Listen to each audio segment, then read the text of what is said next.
సేవాలాల్ మహారాజ్ చూపిన మార్గంలో ప్రతి ఒక్కరూ నడిచేందుకు కృషి చేయాలన్నారు స్పీకర్ గడ్డం ప్రసాద్ కుమార్. చెడు అలవాట్లకు దూరంగా ఉంటూ శాంతి మార్గంలో ముందుకు సాగాలన్నారు. వికారాబాద్ జిల్లా కేంద్రంలో సేవాలాల్ మహారాజ్ జయంతి ఉత్సవాలను ఘనంగా నిర్వహించారు. ఈ ఉత్సవాలకు ముఖ్య అతిథిగా స్పీకర్ గడ్డం ప్రసాద్ కుమార్ హాజరయ్యారు. ఈ సందర్భంగా లంబాడా సోదరులకు రాష్ట్ర ప్రభుత్వం అన్ని విధాలా అండగా ఉంటుందంటూ స్పష్టం చేశారు.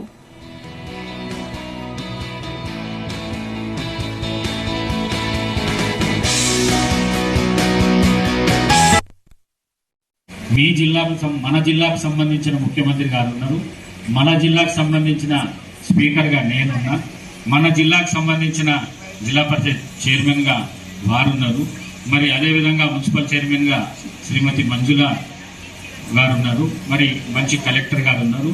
మరి మనందరి సమక్షం లోపల తప్పకుండా వికారాబాద్ జిల్లాను, వికారాబాద్ నియోజకవర్గాన్ని పూర్తి స్థాయిలో అభివృద్ధి చేసుకునే కార్యక్రమాలు చేసుకుందాము. మరి అదేవిధంగా పరిశ్రమలు తీసుకొచ్చే ఏర్పాటు నా తరపు నుంచి ప్రభుత్వానికి కోరుతూ మంచి మంచి పరిశ్రమలు తీసుకొని వచ్చి ఎంప్లాయ్మెంట్ దొరికే విధంగా, మీ అందరికీ ఎంప్లాయ్మెంట్ దొరికే విధంగా ప్రయత్నం చేస్తాను నేను. మరి అందరికీ ప్రభుత్వ ఉద్యోగాలు రావాలంటే కష్టమైన పని మీకు తెలియంది కాదు. ఎందుకంటే 50 లక్షల మంది ఇవాళ ఉద్యోగాల కోసం వేటలో పట్టున్నారు.